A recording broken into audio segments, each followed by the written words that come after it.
Hello Slash fans, I'm happy to give you my Golem Necromancer on Diablo 4 in order to push the pit or to do bosses level 200. You'll see that it's quite cool to play, and if you like the content, don't forget to subscribe.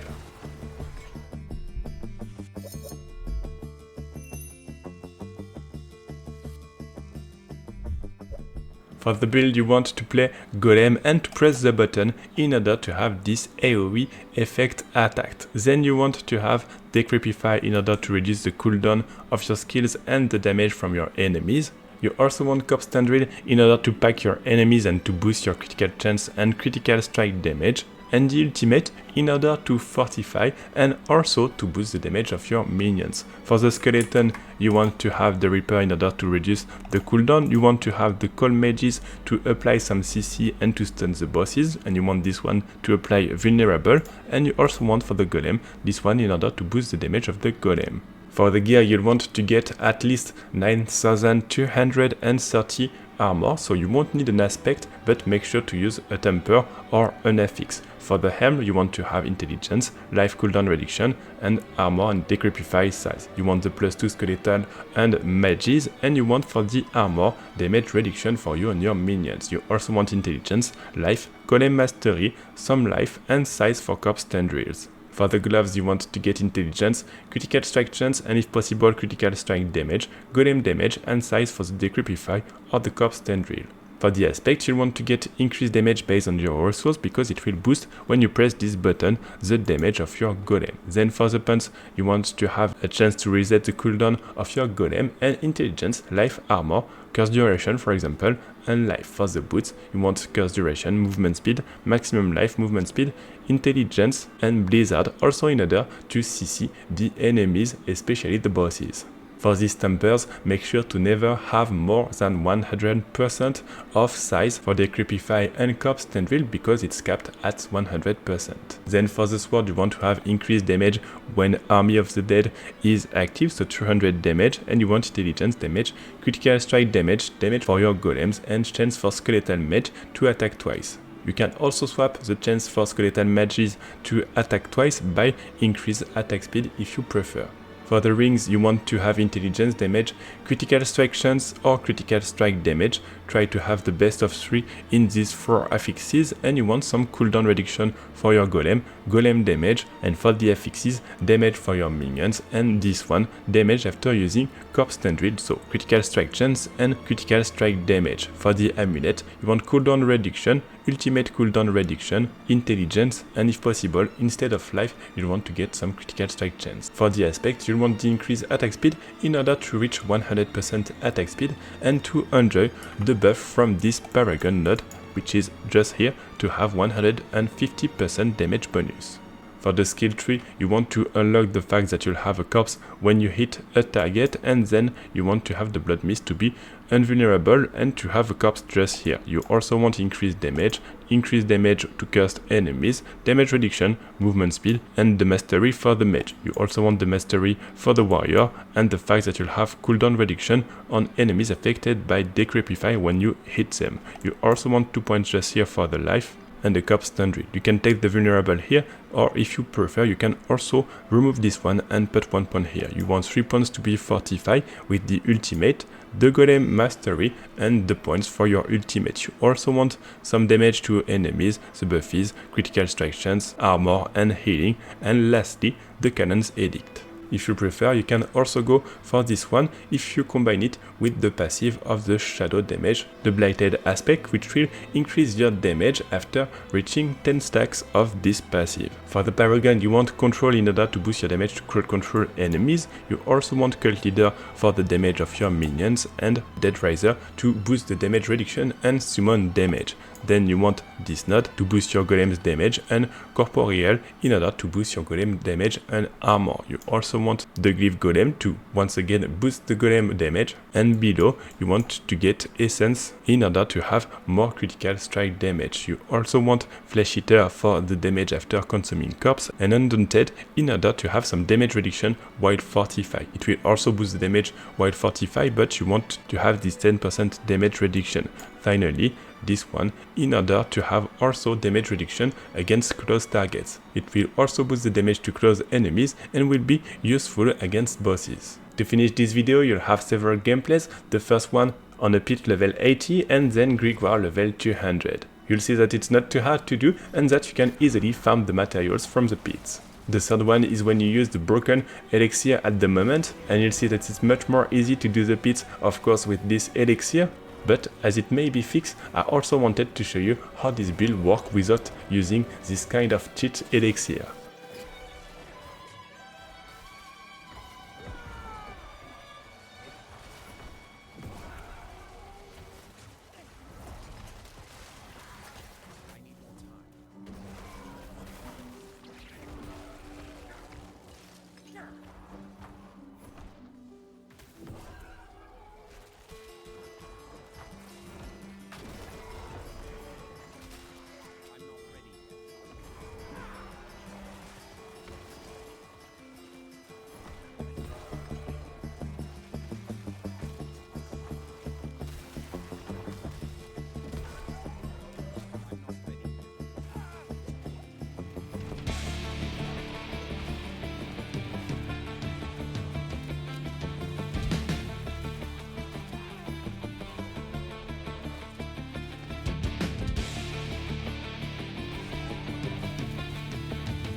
Thanks for watching this video. Don't forget that below you have all the links that can be used, for example, Uber 200 or the builder of the build, and if you have any questions, feel free to post in the comments.